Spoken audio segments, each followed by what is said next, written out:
আজকের ক্লাসটা হচ্ছে ফার্স্ট কোশ্চেন ব্যাংক সলভিং সিরিজের নিউটনিয়ান বলবিদ্যা চ্যাপ্টারের উপর। এই চ্যাপ্টারের উপর ঠিক টোটাল 2টা ভিডিও ছিল। পর্ব 1 যেটা তোমরা অলরেডি দেখছো, আর পর্ব 2 আজকে আমরা চ্যাপ্টারের শেষ অর্ধেকটা ক্লিয়ার করার চেষ্টা করব। দেখি তো এখানে যে কয়েকটা অঙ্ক আমি নেওয়ার চেষ্টা করছি সবগুলো হচ্ছে কেন্দ্রমুখী বল সংক্রান্ত, সেন্ট্রিফিউগাল ফোর্স, সেন্ট্রিফিউগাল অ্যাক্সেলারেশন, এগুলো সংক্রান্ত। আমরা দেখার চেষ্টা করি প্রশ্নগুলোতে কি আসছে। খেয়াল করে দেখো, আমাদের যে প্রথম প্রশ্নটা আছে, একটা নির্দিষ্ট ভর বিশিষ্ট বস্তুকে তুমি সুতার অগ্রপ্রান্তে বেঁধে বৃত্তাকার পথে ঘোরানোর চেষ্টা করতেছো। ধরো প্রতি 6 সেকেন্ডে 30টা পূর্ণ আবর্তন হচ্ছে। এমতো অবস্থায় সুতার টান নির্ণয় করতে হবে। এই সুতার টান নির্ণয়ের প্রশ্ন, অর্থাৎ সেম এই কনসেপ্টের প্রশ্ন শাবিপ্রবিতে 19-20 থেকে শুরু করে অনেক জায়গায় আসতে দেখা গেছে। রেফারেন্স হিসেবে আমি জাহাঙ্গীরনগর প্রশ্ন নিচ্ছি, বুয়েটের প্রশ্ন নিচ্ছি। দেখা যাচ্ছে সেম কনসেপ্টের প্রশ্ন অন্যান্য জায়গায় আসতে দেখা যাচ্ছে। খেয়াল করে দেখো যে কোনো একটা বস্তুকে যখন তুমি নির্দিষ্ট সুতায় বেঁধে, ধরো L দৈর্ঘ্য বিশিষ্ট সুতায় বেঁধে ঘোরানোর চেষ্টা করতেছো, এটা হচ্ছে আমার বস্তুটা যখন একটা ফুললি সার্কুলার পথে ঘোরার চেষ্টা করবে, বৃত্তাকার পথে ঘোরানোর চেষ্টা করবে, তখন ওই বস্তুটার কেন্দ্রমুখী বলের কারণে, কেন্দ্রমুখী বলের কারণে সুতার উপরে টান পড়ে। কেন্দ্রমুখী বল জিনিসটা অ্যাকচুয়ালি কি ছিল? কেন্দ্রমুখী বলটা হচ্ছে কেন্দ্র বরাবর মোট বল। তাহলে আমি যদি বলতে চাই এই সুতার কেন্দ্র বরাবর মোট বল Fc, সেটা হচ্ছে আমার mv²/r। এটাই তো ছিল কেন্দ্রমুখী বলের রাশিমালা, অথবা m⍵²r। তাহলে এই কেন্দ্রমুখী বলটাই মূলত সুতার টান হিসেবে ক্রিয়া করে, কারণ এখানে কেন্দ্র বরাবর সুতার টান বল কিছুই নাই। এখানে কেন্দ্র বরাবর সুতার টান টি ক্রিয়া করতেছে। তাহলে সুতার টান টি ইকুয়াল টু থাকবে, আমি ওমেগার সাহায্যে ম্যাথটা করতে পারবো, যেহেতু এখানে ঘূর্ণন সংখ্যা দেওয়া আছে। বস্তুর ভর ছিল 20 গ্রাম ভরের বস্তু, নিচে 1000 দিয়ে দেই, ইন্টু ওমেগা। ব্যাসার্ধ হচ্ছে, খেয়াল করে দেখবে বৃত্তপথের ব্যাসার্ধ সুতার দৈর্ঘ্যের সমান। তো সুতার দৈর্ঘ্যটা হচ্ছে 5 মিটার দৈর্ঘ্যের একটা সুতা ছিল, আর এর মান 5 হইলে ওমেগার মান হচ্ছে 2πn/t। এটা হচ্ছে ওমেগা, কৌণিক বেগ। তো যেখানে n হচ্ছে ঘূর্ণন সংখ্যা, t হচ্ছে ঘূর্ণনের সময়। এখানে ঘূর্ণন সংখ্যা হচ্ছে 30টা পূর্ণ আবর্তন করছে 6 সেকেন্ড সময়ে। তাহলে তুমি এখানে t এর জায়গায় যদি 6 বসিয়ে দাও, তাহলে পুরা বেলোটাতে আসবে। t এর জায়গায় আমরা সিম্পলি 6 বসিয়ে দেই, আর ঘূর্ণন সংখ্যা হচ্ছে 30 বার করছে। এই টোটালটাকে সলভ করলে তুমি একটা বল পেয়ে যাবা, কেন্দ্রমুখী বলের পরিমাণ। আর এই কেন্দ্রমুখী বলটাই অ্যাকচুয়ালি সুতার টান হিসেবে ক্রিয়া করে। অনেকে বলতে চায় যে কোন একটা বস্তুকে ঘুরাইলে সেটার কেন্দ্রের বিমুখে একটা বল ক্রিয়া করে। অ্যাকচুয়ালি কেন্দ্র বিমুখী বল একটা সিউডো ফোর্স ছাড়া কিছুই না, অপকৃত বল ছাড়া কিছুই না। এটা জাস্ট ডিপেন্ড করে তুমি কার চোখে দেখতেছ। তো আমরা সত্যটা বুঝি, মানে মূল জিনিসটা বুঝি, সেটা হচ্ছে কেন্দ্র বরাবর মোট বলকে কেন্দ্রমুখী বল বলে। আর এই ক্ষেত্রে কেন্দ্র বরাবর মোট বল এই সুতার টান বল টি এর সমান। দ্যাটস ওয়াই আমরা এখানে টি ইকুয়ালস টু কেন্দ্রমুখী বলের সমান মানটা বসাতে পারি। পরের প্রশ্নটার দিকে দেখো, একটা হাইড্রোজেন পরমাণু, হাইড্রোজেন অ্যাটমের ব্যাসার্ধ দেওয়া আছে, ইলেকট্রন পার্টিকেল যার ভর হচ্ছে m, চার্জ e। সেই ইলেকট্রন পার্টিকেলটা যদি এই নিউক্লিয়াসকে কেন্দ্র করে চতুর্দিকে ঘূর্ণায়মান অবস্থায় থাকে, তবে তার কেন্দ্রমুখী ত্বরণ নির্ণয় করতে বলছে। আচ্ছা, ওনারা কেন্দ্রমুখী বলও বের করতে বলতে পারতো, জাস্ট ওনারা একটু ঘুরাইছেন প্রশ্নটা। এটা শাবিপ্রবি 17-18 সেশনের প্রশ্ন। খেয়াল করে দেখো, আমরা জানি কোন একটা অ্যাটমের সেন্টারে থাকতেছে নিউক্লিয়াস। নিউক্লিয়াস মানে সেখানে প্রোটনের উপস্থিতি আছে, নিউট্রনের উপস্থিতি আছে। নিউট্রন তো নিউট্রাল, তাহলে চার্জের হিসাবে নিউট্রনকে আমরা বাদ রাখতে পারি। তো কোন একটা অ্যাটমের আউটার শেলে যে পরিমাণ ইলেকট্রন থাকবে, যত পরিমাণ চার্জ বিশিষ্ট ইলেকট্রন থাকবে, ইনার শেল, অর্থাৎ ইনার শেল বলতে বোঝাচ্ছি নিউক্লিয়াসে সমপরিমাণ চার্জ বিশিষ্ট প্রোটন উপস্থিত থাকতেছে। তাহলে এই প্রোটন আর এই ইলেকট্রনের মধ্যকার একটা স্থির তড়িৎ আকর্ষণ বল ক্রিয়া করে। সেই আকর্ষণ বলটারে আমরা বলতে পারি কুলম্ব ফোর্স, Fc। এই কুলম্ব ফোর্সটাই সে বল যার কারণে আমার এই ইলেকট্রনটা চতুর্দিকে ঘূর্ণায়মান অবস্থায় থাকতে পারতেছে। অর্থাৎ সিম্পল ভাষায়, সিম্পল কথা, যে কোনো বস্তু ঘূর্ণায়মান থাকার জন্য তার কেন্দ্রমুখী বলের প্রয়োজন। এখন কেন্দ্রমুখী বলের যোগান যেই কেউ দিতে পারে। যেমন পরমাণুর অভ্যন্তরে যখন ইলেকট্রন ঘোরার চেষ্টা করে, সেক্ষেত্রে কেন্দ্রমুখী বলের যোগান দিতেছে তোমার স্থির তড়িৎ বল, কুলম্ব ফোর্স।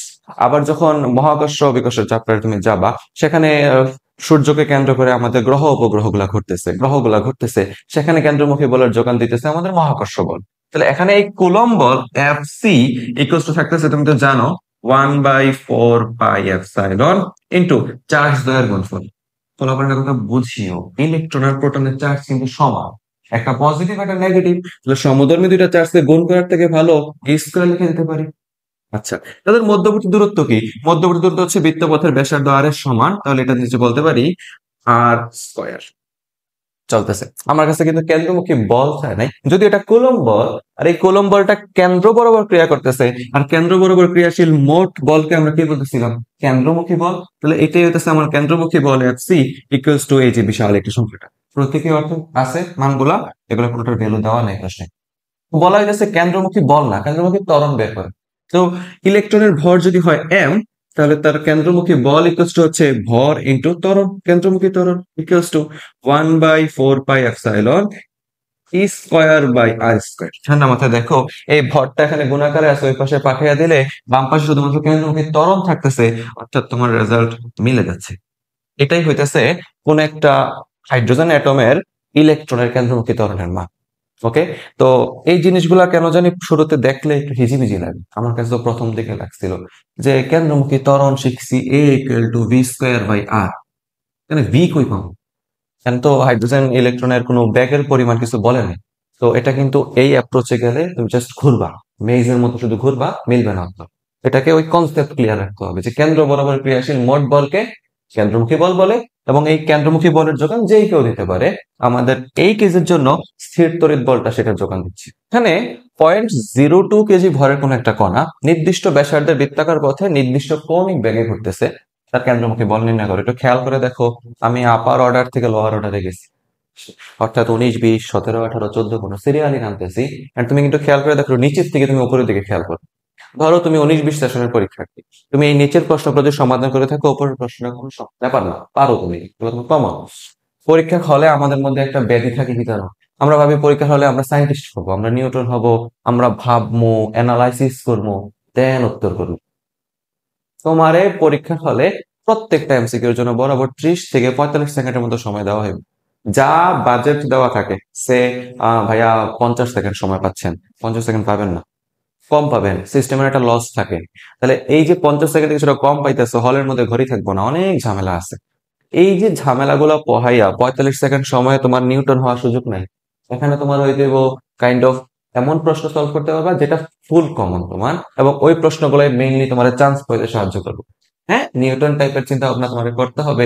এগুলো হচ্ছে র্যাঙ্ক পুশ দেওয়া কাইন্ড অফ, যে প্রশ্ন 100 নম্বরের ছিল, এখানে আমার 70টাই কমন পেয়ে গেছে। তো শেষের 5-10টা প্রশ্নটি ইউনিক থাকে, যেগুলো আমি একটু গেস করে উত্তর করলাম বা আমি আইডিয়ার উপর ভিত্তি করে উত্তর করলাম, সেগুলো তোমার র্যাঙ্ক পুশ দিতে সাহায্য করবে। এগুলা কিন্তু দিবেন। ওকে, এগুলা তোমার কমন প্রশ্ন, ঠাডা সলভ করতে হবে সোজা। আচ্ছা, আসি। তো আমার এখানে বস্তুর ভর 0.02 কেজি ভর বিশিষ্ট একটা বস্তু আছে, যে বস্তুটা 0.5 ব্যাসার্ধের, অর্থাৎ ব্যাসার্ধ আছে 0.5 মিটার ব্যাসার্ধের বৃত্তাকার পথে নির্দিষ্ট কৌণিক বেগে ঘূর্ণায়মান অবস্থায় আছে। কেন্দ্রমুখী বল নির্ণয় করেন। তো আপনি তো জানেন কেন্দ্রমুখী বল এফসি ইকুয়ালস টু হচ্ছে এম ওমেগা স্কয়ার আর। বলবান এম এর মান দেওয়া আছে, এম এর মান বসায় দিতে পারি আমরা চাইলে। এম এর মান আছে, ওমেগার মান দেওয়া আছে, ব্যাসার্ধের মান দেওয়া আছে। এটা ক্যালকুলেটর প্রবলেম, জাস্ট চাপবা হয়ে যাবে, ঠিক না? এম এর মান কত? 0.02। ওমেগার মান কত দেওয়া আছে? কোথায় জানো? 3 পাই রেডিয়ান পার সেকেন্ড। ব্যাসার্ধের মান দেওয়া আছে। এটা একটা কমন প্রশ্ন, এটা ব্যাপার না, এটা পারা যাবে। নেক্সট প্রশ্নের দিকে যদি যাই, হাইড্রোজেন অ্যাটমের ইলেকট্রন নির্দিষ্ট বেগে ঘূর্ণায়মান অবস্থায় আছে, পরমাণুর ব্যাসার্ধ আর যদি 0.52 অ্যাংস্ট্রম হয়, তাহলে কেন্দ্রমুখী ত্বরণ নির্ণয় করো। তো তুমি তো জানো কেন্দ্রমুখী ত্বরণ এ ইকুয়ালস টু হচ্ছে ভি স্কয়ার বাই আর। এটারে আমি এই অ্যাপ্রোচে কেন গেলাম? কারণ আমার কাছে ব্যাগের মান দেওয়া আছে। ব্যাগের মান দেওয়া থাকলে আমি চাইলে কেন্দ্রমুখী ত্বরণের কনসেপ্টে ভাবে যেতে পারি। তাহলে চিন্তা করে দেখেন, আমার এখানে ব্যাগের মান সেটা হচ্ছে 2 × 10⁻⁶ হোল স্কয়ার। ব্যাসার্ধ হচ্ছে 0.52 অ্যাংস্ট্রম, তাহলে ব্যাসার্ধের মান দিয়ে বসাই দিয়ে 0.52 ইন্টু 10⁻10, তাহলে আলটিমেটলি যা আসবে রেজাল্ট, সেটা হচ্ছে আমার কেন্দ্রমুখী ত্বরণের মান। আমি ভিডিওর লেন্থ ছোট করার জন্য এগুলোর আর হিসাব করতেছি না, আমি ওই সময়টুকুতে অন্য কোনো প্রবলেম সলভ করে চাচ্ছি। খেয়াল করে দেখো, এখানে এখানে 250 গ্রাম ভরের একটা পাথরখণ্ড দেওয়া আছে, 250 গ্রাম ভরের একটা পাথরখণ্ড আছে। এই পাথরখণ্ডটাকে নির্দিষ্ট সুতার প্রান্তে বেঁধে মিনিটে 90 বার ঘোরানো হইতেছে। তাহলে সুতার টান নির্ণয় করো। এই প্রশ্নটা যে কত অগণিত বার আসছে, এটা আমি লেখা শেষ করতে পারবো না। যেমন দেখতে পাচ্ছ, এটা জাহাঙ্গীরনগরে আসছে, ঢাকা বিশ্ববিদ্যালয়ে আসছে, এটা কিন্তু সাস্টেও আসছে। সাস্টে 7-8 সেশনে আসা প্রশ্ন। এটা তুমি খেয়াল করে দেখো, কুয়েটের 4-5 সেশন একটা প্রবলেম, অনেক আগে আগে আসতো এই প্রবলেম গুলা, অনেক ফেমাস একটা প্রবলেম, বাট সহজ একটা প্রবলেম। তুমি যে সুতার মধ্যে ঝুলাইছো সেই সুতার দৈর্ঘ্যটা হচ্ছে 0.75 মিটার। ঠিক আছে, এত মিটার সুতার প্রান্তে বেঁধে যখন তুমি ঘোরানোর চেষ্টা করতেছো তখন তোমার সুতার টান টি ইকুয়ালস টু কত? খেয়াল করে দেখো তো, আমার এই 5 নাম্বার প্রশ্নটা কি 1 নাম্বার প্রশ্নের অনুরূপ না? চিন্তা করো, যারা 19-20 সেশনে পরীক্ষা দিতে গেছিলেন তারা যদি এই টাইপের প্রশ্নগুলোকে সলভ করে থাকেন তাদের জন্য এটা কোনো ব্যাপার না। অর্থাৎ কোশ্চেন ব্যাংক সলভ অনেক জরুরি। খেয়াল করে দেখো, এখানে বলা হচ্ছে সে মিনিটে 90 ভার ঘুরতেছে। তাহলে আমরা যদি এখানে কেন্দ্র বরাবর মোট বল অর্থাৎ কেন্দ্রমুখী বল এফসি নির্ণয় করতে পারি, তাহলে এফসি ইকুয়ালস টু থাকতেছে আমাদের এম ওমেগা স্কোয়ার আর, তাহলে এম এর মান হচ্ছে 250 গ্রাম সব 0.25 কেজি। ওমেগা মানে হচ্ছে 2 পাই ঘূর্ণন সংখ্যা বাই সময়, নিচে হচ্ছে ব্যাসার্ধ আর। চিন্তা করে দেখো, সে ঘুরতেছে কতবার? সে মিনিটে 90 ভার ঘুরতেছে, তাহলে ঘূর্ণন সংখ্যা হচ্ছে 90 আর মিনিট বলাতে সময় হচ্ছে 60 সেকেন্ড। তাহলে আমি এখানে যে ঘূর্ণন সংখ্যা এবং সময় বসাই, ব্যাসার্ধের মান বসাবো। তুমি দেখো এখানে সুতার দৈর্ঘ্যটাই কি আমার ব্যাসার্ধ, 0.75 যদি এখানে বসায় দেই তাহলে আমি এখানে কেন্দ্রমুখী বল পেয়ে যাচ্ছি। আর কেন্দ্রমুখী বলটাই এখানে সুতার টান বলের সমান। তাহলে এখানে টি ইকুয়ালস টু থাকবে, এই পুরাটার ভ্যালু বের করলে যা আসে সেটা হচ্ছে সুতার টান। তোমরা কিন্তু ভুল শিখবে না, কল্পনা সুতার টান কেন্দ্র বিমুখী বলের সমান। কেন্দ্রমুখী বিমুখী আলটিমেটলি সেম কনসেপ্ট, ডিপেন্ড করতেছে তুমি কার চোখে দেখতেছো। পর্যবেক্ষকটা যদি ওই সার্কেলের অভ্যন্তরে থাকে তার চোখে একরকম লাগতেছে, পর্যবেক্ষক যদি সার্কেলের বাহিরে থাকে তাহলে তার চোখে একরকম লাগতেছে। আলটিমেটলি কেন্দ্র বিমুখী বল কিন্তু একটা সিউডো ফোর্স ছাড়া কিছুই নেই। সিউডো ফোর্স বুঝো আশা করি। এতগুলা প্রশ্ন যেগুলো সলভ করছি এগুলো হয়তোবা 20 সালের আগের, তোমরা যখন হাই স্কুলে ছিল হয়তোবা ওই প্রশ্নগুলা না হয় আগে আসছে, বর্তমানে কি আসে? বর্তমানেও আসে। খেয়াল করে দেখো 20-21 সনে বইয়ের ভর্তি পরীক্ষায় আসছে সেম কনসেপ্টের প্রশ্ন। এম ভর বিশিষ্ট বস্তুকে এত দীর্ঘ সুতার সাহায্যে ঘোরানো হচ্ছে, 5 মিনিটে 20টা পুনরাবর্তন করলে সুতার টান নির্ণয় করো। আচ্ছা, আমি যদি এই ভিডিওটার লেন্থ বড় করি, এম ওমেগা স্কয়ার আর করি, তোমরা বোর হবা। তুমি যদি এই 5টা প্রশ্ন বুঝে থাকো, এটা একদম সিম্পল একটা কোয়াইট কোশ্চেন, যেখানে বস্তুর ভর, এটা হচ্ছে আমার যে পার্টিকেলটা ঘুরতেছে তার ভর, এটা হচ্ছে সুতার দৈর্ঘ্য যেটা আলটিমেটলি ব্যাসার্ধের সমান, আর এটা হচ্ছে আমার সময় 5 মিনিট অর্থাৎ 300 সেকেন্ড, এবং এটা হচ্ছে আমার ঘূর্ণন সংখ্যা এন। তাহলে এই সব দেওয়া আছে, জাস্ট বসাইলে সুতার টান চলে আসে। ঢাকা বিশ্ববিদ্যালয়ের 20-21-এ আসা এই প্রশ্নটা দিয়ে খেয়াল করো, অর্থাৎ এটা বেসিক্যালি আমার সেশনের। এই প্রশ্নটাতে বলা হচ্ছে কোন একটা বস্তু নির্দিষ্ট ব্যাসার্ধের বৃত্তাকার পথে ঘূর্ণায়মান আছে। তো এই ঘূর্ণায়মান বস্তুটার বেগ দেওয়া আছে আর সেই বেগ বৃদ্ধির হার দেওয়া আছে। তোমার কাছে জানতে চাইছে ওই মুহূর্তে বস্তুটার ত্বরণ কত। হুম তো তুমি যদি খুব সাদামাটা ভাবে চিন্তা করো যে কোন একটা বৃত্তাকার পথে বস্তু ঘূর্ণায়মান অবস্থায় আছে, বৃত্তপথের ব্যাসার্ধ সেটা হচ্ছে 12 মিটার, আর বস্তুর বেগ ভি সেটা হচ্ছে তোমার 6 মিটার/সেকেন্ড। তাহলে এটা নির্দিষ্ট হারে বৃদ্ধিগত অবস্থায় আছে, ওই মুহূর্তে বস্তুর ত্বরণ কত? আর সবাই যে জিনিসটা করবে সেটা হচ্ছে ভাইয়া কেন্দ্রমুখী ত্বরণ এ সি ইকুয়ালস টু হচ্ছে v²/r, বেগের মান হচ্ছে 6, তাহলে 36/12 করলে আসতেছে 3 মিটার/সেকেন্ড স্কোয়ার। ডিওর প্রশ্নে কোনো ক্যালকুলেটর ব্যবহার করার প্রয়োজনই পড়ে না, কারণ প্রশ্নগুলো একদম সহজ সহজ হিসাবেই দেয়। তো অপশনে 3 মিটার/সেকেন্ড স্কোয়ারটা সবাই প্রথমে ছিল, আমিও 3 মিটার/সেকেন্ড সবাই প্রথমে দাগাইছি। And দাগানোর পরে হল থেকে বের হইয়া বুঝতে পারছি প্রশ্নে তো তোমার এখানে বস্তুর কেন্দ্রমুখী ত্বরণ যায় নাই, প্রশ্নে তো চাইছে বস্তুর ত্বরণ কত। অর্থাৎ আমরা না জানি একটা বস্তু যখন ঘূর্ণায়মান অবস্থায় থাকে তার উপর টোটাল 2টা ত্বরণ ক্রিয়াশীল অবস্থায় থাকে। একটা হচ্ছে কেন্দ্র বরাবর ত্বরণ, সেটা আমরা বলি কেন্দ্রমুখী ত্বরণ। একটা হচ্ছে স্পর্শক বরাবর ত্বরণ, সেটা হচ্ছে কি স্পর্শকীয় ত্বরণ, ট্যানজেনশিয়াল অ্যাক্সেলারেশন, এটি।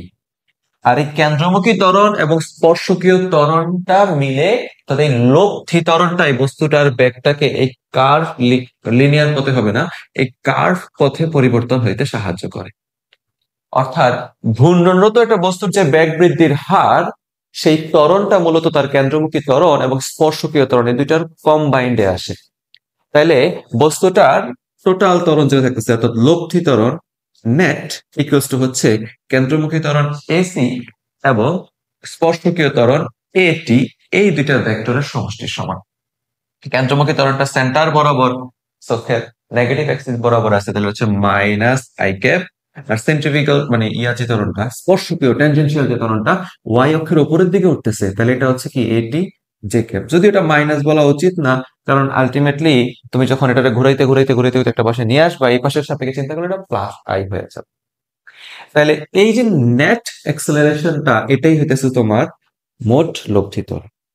তা তুমি এখানে বলো তো, বস্তুটার কেন্দ্রমুখী ত্বরণের মান যদি 3 মিটার/সেকেন্ড স্কয়ার হয়, এখানে কিন্তু প্রশ্ন বলে দিছে যে এত হারে বৃদ্ধিরত ওই মুহূর্তে বস্তু ত্বরণ করতে পারছে। বস্তুর যে রৈখিক ব্যাগটা, এটা তুমি যে ঘুরাইতেছো ভি ব্যাগে, এই ব্যাগ বৃদ্ধির হার সেটা বলে দিছে, সেটা হচ্ছে 4 মিটার/সেকেন্ড স্কয়ার।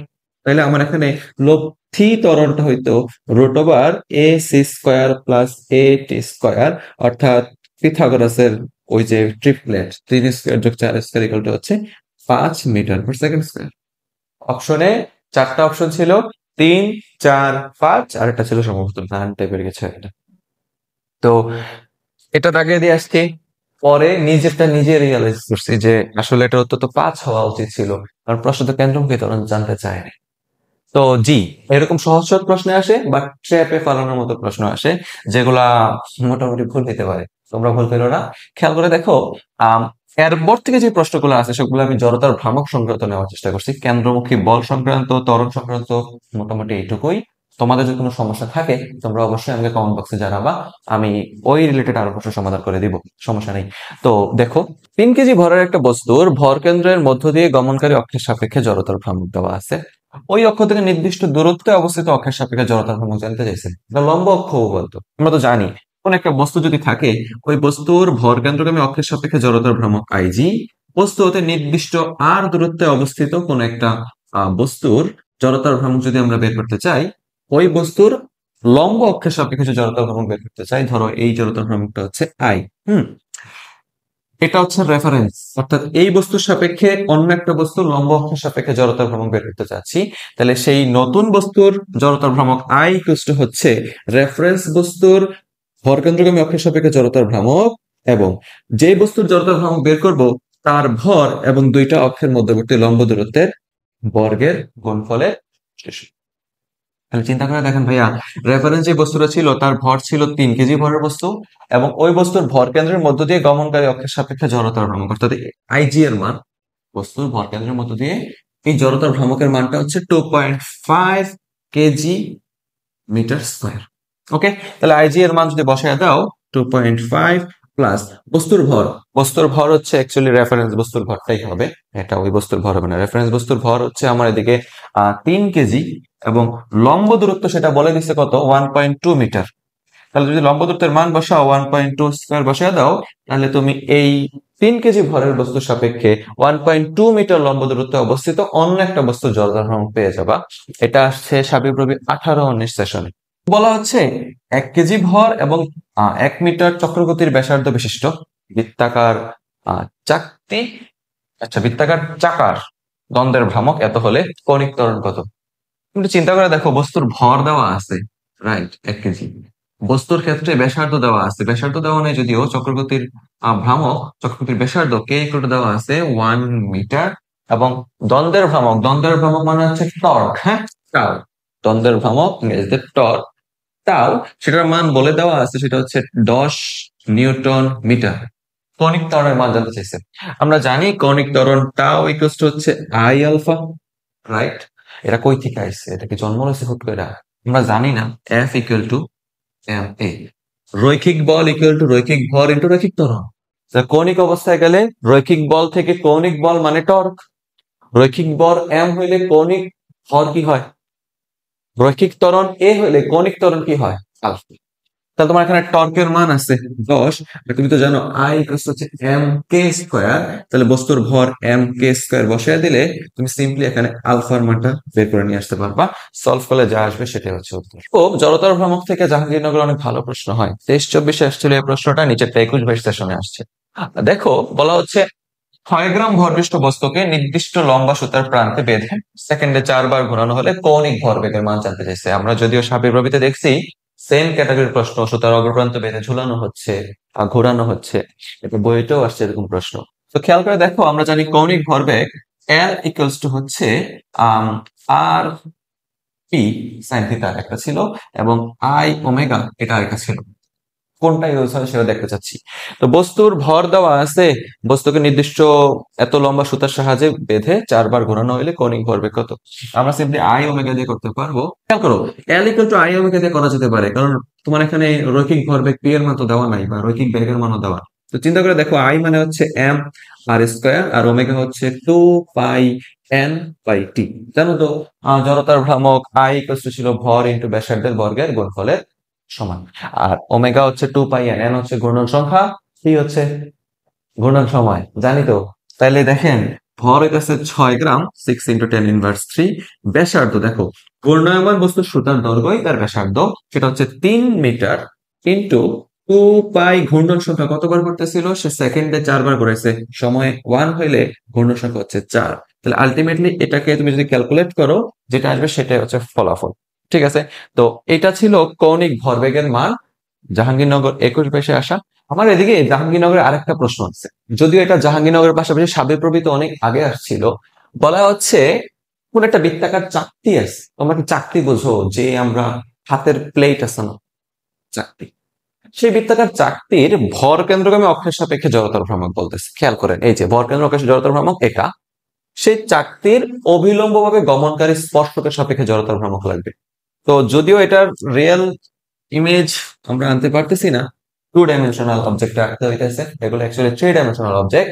কোন একটা চাকতির ঠিক সেন্টার বরাবর ভর কেন্দ্রগামী অক্ষের সাপেক্ষে আইজি এর মান দেওয়া আছে, একটু লক্ষ্য করবে, mr²/2। এবং সেই বৃত্তাকার চাকতির অভিলম্ব মানে এরকম উলম্ব ভাবে যাবে একটা স্পর্শক আছে, এই স্পর্শকের সাপেক্ষে জড়তার ভ্রামক, সেটা আমার কাছে জানতে চাইছে I equals to what. Balban তোমরা জানো, এই কেন্দ্র থেকে পৃষ্ঠ পর্যন্ত এই দূরত্বটা হচ্ছে ব্যাসার্ধ আর। একটু আগে লম্বা অক্ষবদ্ধ কি শিখছি, যে কেন্দ্রের সাপেক্ষে চাইলে আমি নির্দিষ্ট দূরত্বে জড়তার ভ্রামক বের করতে পারি। সেই আই ইকুয়ালস টু হচ্ছে রেফারেন্স পয়েন্টের জড়তার ভ্রামক, অর্থাৎ ভর কেন্দ্রগামী অক্ষের সাপেক্ষে জড়তার ভ্রামক আইজি, এবং বস্তুর ভর এম এবং তাদের মধ্যবর্তী লম্ব দূরত্বের মানে সিম্পল কথা r²। আইজি এর মান ছিল mr²/2 plus mr², simply 3/2 mr² তো হওয়া উচিত। এটা হচ্ছে বস্তুর অবিলম্বভাবে গমনকারী স্পর্শকের সাপেক্ষে জড়তার ভ্রামক। জড়তার ভ্রামক গুলো একটু মনে রাখতে হবে, চাকতি, বৃত্ত, তারপরে আয়তাকার কোনো দণ্ড থাকলে, কোন একটা সরু সুষম দণ্ড থাকলে, মধ্যবিন্দু, প্রান্তবিন্দু, এটা একটা বিশাল চার্ট আছে, 10টা চার্ট, এটা আমি আমার গ্রুপে দিয়ে রাখবো, তোমরা সেখান থেকে দেখে নিবে। খেয়াল করো, এর পরের প্রশ্নটা, এটা মাওলানা ভাসানীতে 15-16 সেশনে আসছে, তখন মনে তোমরা প্রাইমারি স্কুলে ছিলা। তো ওই প্রশ্নে বলা হচ্ছে 20 সেন্টিমিটার ব্যাসার্ধ একটি নিরেট সিলিন্ডার নিজ অক্ষকে কেন্দ্র করে ঘুরতেছে, তার চক্রগতির ব্যাসার্ধ নির্ণয় করো। আমি এটাকে জাস্ট হালকা বুঝিয়ে দিতে চাই। তুমি যেটা নিরেট সিলিন্ডারের কথা কল্পনা করো, নিরেট সিলিন্ডার এর জড়তার ভ্রমণ, আল্লাহ সিলিন্ডার তো মইরা গেছে। আচ্ছা ভালো করে রাখি, এটা হচ্ছে একটা সিলিন্ডার, নিরেট সিলিন্ডার। ওকে, ওকে, এই সিলিন্ডারের নিজ অক্ষকে কেন্দ্র করে আমার এটা ঘুরতেছে, বুঝতেছে, এটা এরকম রোটেটিং অবস্থায় আছে। তো এই ঘূর্ণায়মান এই সিলিন্ডারটার চক্রগতির ব্যাসার্ধ কে জানতে চাইছে? যদি চিন্তা করে দেখি, আমরা জানি জড়তার ভ্রামক I ইকুয়ালস টু হচ্ছে mk², আর সিলিন্ডারের জড়তার ভ্রামক এটা হচ্ছে হাফ mr²। তো যদি চিন্তা করে দেখো, ভর ভর কাটা দিলে কে এর মান হইতেছে r/√2। তাহলে এখানে ব্যাসার্ধের মান দেওয়া আছে, চক্রগতির ব্যাসার্ধের মান ইজিলি বের হয়ে আসবে। এটা সাবিপ্রবি 24-25 ভর্তি পরীক্ষায় আসছে, একদম গত বছরের প্রশ্ন। এই প্রশ্নে বলা হচ্ছে কোন ঘূর্ণায়মান একটা কণার টর্ক দেওয়া আছে, কৌণিক ভরবেগ কত।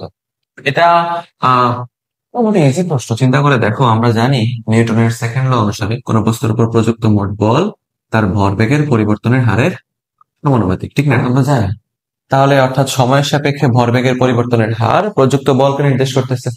এটা ছিল দ্বিমাত্রিক অবস্থায়। কোন বস্তুর উপর প্রযুক্ত মোট বল বলছি, এটা কিন্তু আমি বলি নাই যে এটা রৈখিক বল নাকি কৌণিক। যদি বলটা রৈখিক হয় তাহলে রূপটা এমন হবে, আর যদি কৌণিক বল হয় অর্থাৎ ঘূর্ণনশীল বল হয়, তাহলে হয়ে যাবে F এর জায়গায় টর্ক, আর তখন বি অফ ডিটির জায়গায় হয়ে যাবে BL/dt। অর্থাৎ ফোর্সের প্লেসে আসবে টর্ক যখন ঘূর্ণায়মান বস্তুতে যাবে, রৈখিক ভরবেগের জায়গায় যাবে কৌণিক ভরবেগ। ওকে, তুমি চিন্তা করে দেখো, তোমার এখানে টর্কের মান দিয়ে কৌণিক ভরবেগের মান বের করতে বলছে, তুমি সিম্পলি কাজ করে বলতে পারো যে ভাইয়া DL equals to tau DT, দুই পাশে আমরা ইন্টিগ্রেট করে দেই, তাহলে বাম পাশে পাচ্ছি কৌণিক ভরবেগ equals to integration of torque into DT, অর্থাৎ সময়ের সাপেক্ষে টর্কের রৈখিক সমাকলন কৌণিক ভরবেগের মান নির্দেশ করে। তাহলে এখানে আমার বলা আছে টর্কের মান হচ্ছে 6p। তাহলে যদি 6t হয়, আলটিমেটলি এটার ইন্টিগ্রেশনটা হচ্ছে 6 × t² / 2। আলটিমেটলি এটা হচ্ছে 3t² প্লাস সাম কনস্ট্যান্ট। প্রশ্নে অপশন হয়তো বা কনস্ট্যান্ট দেওয়া থাকবে না, সেক্ষেত্রে কৌণিক ভরবেগের মান হচ্ছে 3t²। প্রশ্নটা একটু অন্যরূপে আসতে পারত। প্রশ্ন বলতে পারতো যে t = 5 সেকেন্ডে কৌণিক ভরবেগ কত, রাইট? তখন তোমাকে সেম প্রসিডিউরটা ফলো করে শেষে এসে টি এর মানটা বসায় দেওয়া লাগতো। ঠিক আছে, এটা যথেষ্ট ভালো একটা প্রশ্ন, ইনোভেটিভ একটা প্রশ্ন। আমরা যদি একটু ব্যাংকিং কোণের কনসেপ্টের দিকে আগাই, যে সকল ভর্তি পরীক্ষাতে ক্যালকুলেটর আছে, এই টাইপটা তাদের জন্য ইম্পর্টেন্ট অবশ্যই। 150 মিটার ব্যাসার্ধের বাঁকা পথে, অর্থাৎ বাঁকের রাস্তায় নির্দিষ্ট বেগে বাঁক নিতে কত কোণে হেলতে হবে? তাহলে সিম্পল ভাবে যদি চিন্তা করো, ধরো এটা হচ্ছে কোন একটা বাঁকের রাস্তা, যে বাঁকের রাস্তার ব্যাসার্ধ আর দেওয়া আছে 150 মিটার। সেই বাঁকের রাস্তায় তুমি ভি বেগে বাঁকটা নিতে চাইতেছো, তাহলে তুমি এখানে বেগের মান বলা আছে 70 কিলোমিটার প্রতি ঘন্টা। 3.6 দ্বারা ভাগ করে এটাকে মিটার পার সেকেন্ডে নিয়ে নেবা, কেমন? ওকে, তাহলে এত মিটার পার সেকেন্ড। বাঁক নিতে গেলে তোমার কত কোণে ফেলতে হবে? বাঁকের রাস্তায় আমরা যদি কেন্দ্রমুখী বলের যোগান দিতে যাই, একদম টপিকের শুরুতে বলা হয়েছে যে কোন একটা বস্তু যদি বৃত্তাকার পথে ঘূর্ণায়মান অবস্থায় থাকে, অবশ্যই তাকে কেন্দ্রমুখী বলের যোগান দিতে হবে। এটা কেউ না কেউ একজন দিবেই। তুমি যখন বাঁকের রাস্তায় বাঁক নিতে যাও, শুরুতে তোমার চাকা এবং রাস্তার ঘর্ষণ বল সেই কেন্দ্রমুখী বলের যোগান দেয়। অধিকতর বেগে তুমি যখন বাঁক নিতে যাবা, কেন্দ্রমুখী বলের পরিমাণ বেড়ে যাবে। সেক্ষেত্রে তোমার কি করতে হবে? উলম্বের সাথে কিছু পরিমাণ কোণে হেলে যাইতে হবে, যে তোমার ওই ওজনের একটা উপাংশ তোমার ওই কেন্দ্রমুখী বলের যোগানটা দিতে সাহায্য করে। কারণ তুমি যদি কেন্দ্রমুখী বলের যোগান দেওয়া দিতে না পারো, ব্যর্থ হও, সেক্ষেত্রে তুমি কিন্তু বাঁকের রাস্তা থেকে ছিটকে পড়ে যাবে। তাহলে সেই কেন্দ্রমুখী বলের যোগান দেওয়ার জন্য তোমাকে কত কোণে হেলতে হবে? আমরা জানি tan θ ছিল v²/r/g। তো খুব ঠান্ডা মাথায় খেয়াল করে দেখো, এখানে থিতার মানটা বের করতে হবে, বেগের মান, ব্যাসার্ধ, জি সব দেওয়া আছে। ওকে, এটা মুখস্থ সূত্র বুঝিও না, বোঝার চেষ্টা করিও যে কেন আমরা হেলার চেষ্টা করতেছি, ওই থিওরিটা একটু ক্লিয়ার রাখার চেষ্টা করো। সেম ক্যাটাগরির প্রশ্ন 19-20-এ আসছে, 12-13-তে আসছে, 20-21-এ আসছে। এটা সাস্টের 15-16-তেও আসছে, এই যে সবাই নিচের যে প্রশ্নটা খেয়াল করে দেখেন, 19-20 সেশনের প্রশ্ন আর 12-13 সেশনের প্রশ্ন কতটা ডিফারেন্স। এখানে বলা হচ্ছে সেম, আগে বলছে 150 মিটার, এখন বলা হইতেছে 50 মিটার ব্যাসার্ধের বৃত্তাকার পথে ঘন্টায় 25 কিলোমিটার বেগ, অর্থাৎ ভি এর মান বলে দিছে 25 কিলোমিটার/আওয়ার। এত বেগে সাইকেল চালাইতে হইলে উলম্বের সাথে কতটুকু হইলে থাকতে হবে? এটাকে আমার করা লাগবো tan θ = v²/r/g দিয়ে তো হয়ে যায়। তো যারা আবার আবার বলতাম এক কথা, কোশ্চেন ব্যাংক সমাধান করো, 12-13 প্রশ্ন 19-20-এ আসে, এগুলো ইম্পর্টেন্ট কথা, বাট আসে বারবার রিপিট আসে। ওকে, 16 নাম্বার বলা হচ্ছে 200 মিটার ব্যাসার্ধ, তাই এবার আর এর মান হচ্ছে 200 মিটার। 200 মিটার ব্যাসার্ধের আর বাঁকের রাস্তায় 50.4 কিলোমিটার প্রতি ঘন্টায়, অর্থাৎ 50.4 কিলোমিটার প্রতি ঘন্টায় গাড়ি চালাতে রাস্তার ভেতরের প্রান্ত অপেক্ষা বাইরের প্রান্তটা কতটা উঁচু রাখতে হবে? এটা সামথিং করা যায়। বাঁকের রাস্তায় আমাদের করা হয় কি, ভেতরের প্রান্তটার সাপেক্ষে বাইরের প্রান্তটা আমরা কি ছোটা উঁচা করে দিই, একটু উঁচা করে দিই। তার কারণ হইতেছে যে যখন প্রত্যেকটা, হয়তো তুমি সাইকেলে আসো, মোটর সাইকেলে আসো, সেক্ষেত্রে তুমি না হয় তোমার ভেহিকলটারে কি ছোটা কেন্দ্রের দিকে হেলে দিতে পারবা, বাট বড় ট্রাক সহ লরি গুলা যেগুলো আছে, এগুলো এত সহজে হেলানো পসিবল না। এই কারণে দুর্ঘটনা এড়ানোর জন্য আমরা করি কি, রাস্তার একটা প্রান্ত সাপেক্ষে আরেকটা প্রান্ত কিছুটা উঁচা করে দিই। এটা অনেকটা ট্রায়াঙ্গেলের মতো লাগে, অর্থাৎ এই পার্টটা এ বি সি, এই পার্টটা যদি নিয়ে কাজ করি, এই ট্রায়াঙ্গেলের খেয়াল করে দেখো, এ প্রান্ত, বি প্রান্ত আর এই সি প্রান্ত। এই বিসি প্রান্তটা হচ্ছে রাস্তার ভিতরের পার্শ্বটা, আর এ প্রান্তটা হচ্ছে রাস্তার, এটা বাহিরের পার্শ্ব, এটা হচ্ছে ভিতরের পার্শ্ব। তাইলে কতটুকু উঁচা রাখা লাগে? এইচ পরিমাণ উঁচা করে দিলাম ধরো। আর রাস্তার প্রস্থ এসি, এটা হচ্ছে ডি, আর এই অ্যাঙ্গেলটা এটা হচ্ছে থিটা, এটা হচ্ছে ব্যাংকিং কোণ থিটা। তাহলে তোমাকে এখানে প্রশ্নে আর এর মান দেওয়া আছে, ব্যাগের মান দেওয়া আছে, তুমি খুব সহজেই বলতে পারো যে tan θ হচ্ছে v²/r/g। একদম সহজ ভাবে ব্যাংকিং কোণের মান বের করতে পারি। আর ব্যাংকিং কোণটা যেহেতু 1 থেকে 4 রেডিয়ানের মধ্যে অবস্থান করে, দ্যাটস ওয়াই tan θ এর ভ্যালু কিছু সমান sin θ এর সমান, হচ্ছে v²/r/g। বলাবান তোমরা এটা নিয়ে আবার বিভ্রান্ত হইও না, কেন tan θ = sin θ লিখছি, কারণ থিতার মান যখন 1 থেকে 4 রেডিয়ানের মাঝখানে অবস্থান করে, তখন tan এর sin এর সমান বলা যেতে পারে। এই ত্রিভুজের sin θ মানে হচ্ছে E/h/d। ইকুয়ালস টু হচ্ছে ভি স্কোয়ার বাই আর জি। ঠান্ডা মাথায় খেয়াল করে দেখবে, আমরা যদি এখানে বেগের মান, ব্যাসার্ধের মান এবং রাস্তার প্রস্থ যেটা দেওয়া আছে, কতটুকু প্রশস্ত রাস্তা সেটা দেওয়া আছে, মান বসায় দেই, তাহলে এইচ এর মানটা খুব সহজে বের করে ফেলতে পারবো। সিকিউর ওয়েট 20-21 আসা প্রশ্ন এবং সিমিলার প্রশ্ন শাস্ত্রে 15-16 আসছে, হালকা এদিক সেদিক ছিল। দেখো, আমি চেষ্টা করছি এই চ্যাপ্টারের যত রকমের প্রবলেম গুলা অ্যানালাইসিস করে করানো যায়, যে প্রবলেম গুলো ইম্পর্টেন্ট সবগুলো আনার। তবে একটা বিষয় যেটা বলতে হয়, যে এই চ্যাপ্টারে সবচেয়ে বেশি প্রশ্ন আসছে সংঘর্ষ থেকে। এটা সুপার ইম্পর্টেন্ট টপিক। এগুলো একদম লেদা লেদা পিছিয়ে পিছিয়ে অঙ্ক, বারবার তোমরা বোর হবা, তাই আমি করি নাই। তাই এই চ্যাপ্টার থেকে অ্যাটলিস্ট সংঘর্ষটা একটু মনোযোগ দিয়ে পড়া যায়, অর্থাৎ যে একটা বস্তুর সাথে একটা বস্তু মিলিত হয়েছে, সংঘর্ষের ফলে মিলিত বেগের মান বের করেন, কি করবা? একটা বস্তু ধাক্কা দিয়ে চলে গেছে, সেক্ষেত্রে কনসেপ্ট কি? একটা বস্তু সোজা আসতেছে আর একটা বিপরীত অপর পাশ থেকে আসতেছে, সেই ক্ষেত্রে কনসেপ্টটা কি? অর্থাৎ সংঘর্ষের এই প্লাস মাইনাসের ঝামেলাটাতে যাতে না পারো, খেয়াল করার চেষ্টা করবা। আমরা পরবর্তী ভিডিওতে অন্য একটা চ্যাপ্টারের উপর সকল ধরনের প্রবলেম নিয়ে হাজির হব। আল্লাহ হাফেজ।